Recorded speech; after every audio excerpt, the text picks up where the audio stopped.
got somewhere in the neighborhood of 5 or 6 pounds of bacteria in your body.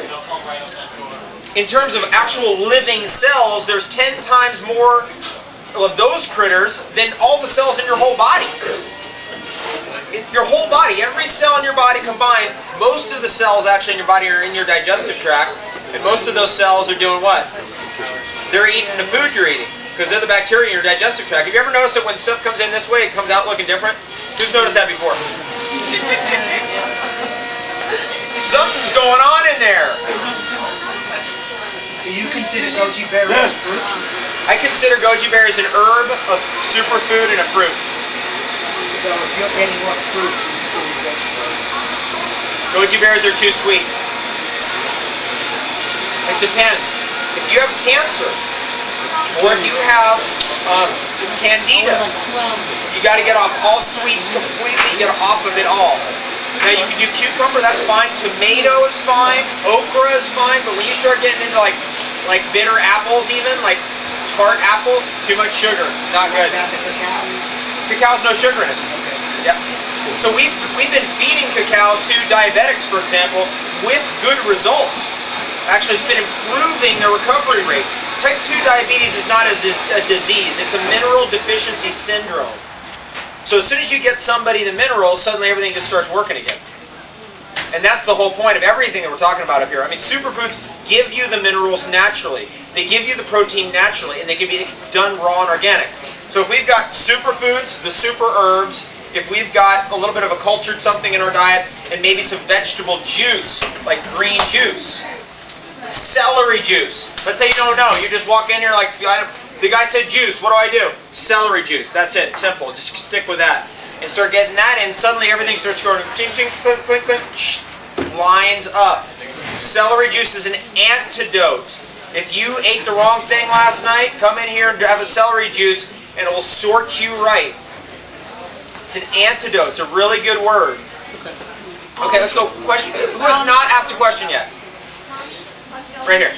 How do you know that with all the problems with sugar problems, hypoglycemia, diabetes, and everything, how do you know that in 10 years, if we're eating honey and agave and goji and other things, that it's not going to eventually become a problem? I understood that that when you get diabetes or something, that you have normal numbers, and then all of a sudden it shoots up, and it's not this thing that you see building up over time, that people who are getting it have normal glucometer readings, and then it just shoots right up. So I love all the stuff you're saying, but how do I know that I don't eat this every day, and then all of a sudden I'm developing a problem because I'm eating so much agave and honey and stuff?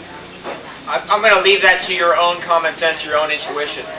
I don't believe that the standard model that applies to people eating fried chicken applies to you, based on the kind of diet you've been on for the last 10 years probably. And so this idea that it's kind of like a neurosis of our civilization, that everything's going to be okay, then suddenly it's all going to go haywire one day. And that doesn't make any sense at all, actually. Sure, if you're eating fried chicken every day, one day there's going to be the final day. It's going to be the straw that broke the camel's back. But when we're eating things like, say, honey's a natural food. It's a normal food for us.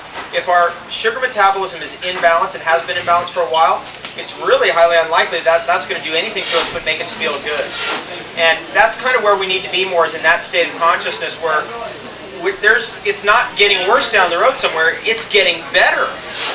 Down the road somewhere, it's going to be getting better. And in fact, if I keep eating this way, well, who knows what's going to be happening down the road, except the best things ever by far, all the time, only again and again, constantly.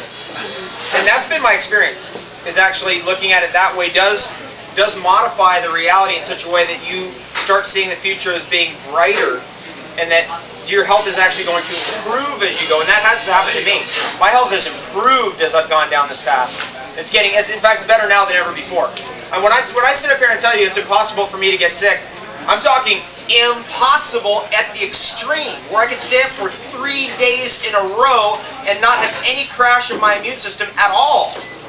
Nothing, nothing at all. Now, it wasn't always like that. If I stayed up 2 or 3 days in a row, my immune system would collapse. So at the extreme of how I pushed my body, still no immune system collapse. And now I'm starting to see that's probably how every natural animal actually is. Because some animals have to go days without sleeping, right? They don't suddenly get a cold. How many reindeer have you seen blowing their nose? Anyway. I want Dave, go ahead. In my keys, I'm not boiling the water, bringing it up like you taught him now. But with the Pau d'Arco, am I going to be able to extract goodies out of Yeah, that's a great question. With Pau d'Arco, are you going to be able to extract the goodies with a tea that's not boiled? Yes, the answer is yes. I found that true to be with mushrooms also. That they in Chinese medicine, they tell you got to boil and boil and boil the mushrooms down.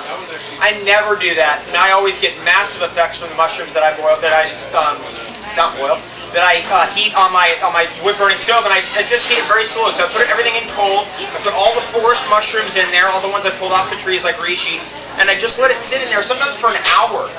And then I'll gradually move it more and just get it slowly heated up a little bit more and a little bit more.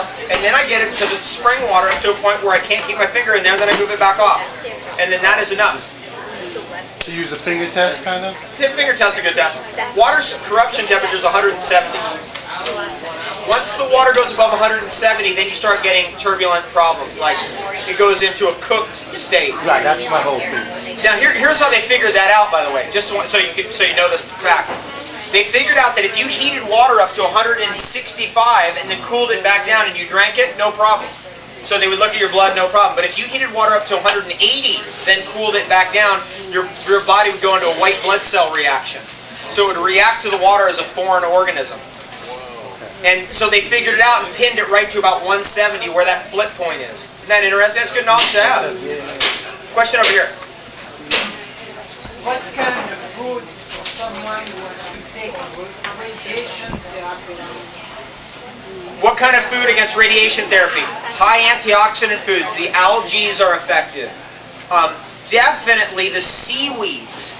The seaweeds. So spirulina, blue-green algae, phytoplankton, chlorella, and seaweed like kelp, dulse, nori. Those are the best things against radiation. Beyond that, obviously we're going to be wanting to do all the other stuff. The vegetable juice, superfoods, super herbs, the whole deal. Cool. Nerve regeneration. Excellent question. That's an area I'm actually a specialist in. Getting a little rambunctious over here. Long-chain omega-3 fatty acids. Long-chain omega-3 fatty acids are not found in hardly any vegetarian foods. For example, hemp seed contains medium-chain omega-3 fatty acids. Flaxseed contains medium-chain omega-3 fatty acids. Algae does contain some long-chain omega-3 fatty acids, but it's probably not enough. So therefore, that's why we've gone right, boom, marine phytoplankton, because it has enough long-chain omega-3 fatty acids, DHA and EPA, to help repair nerve damage.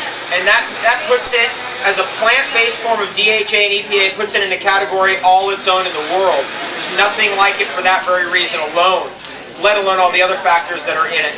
Another thing is heavy metal and volatile organic compound cleansing.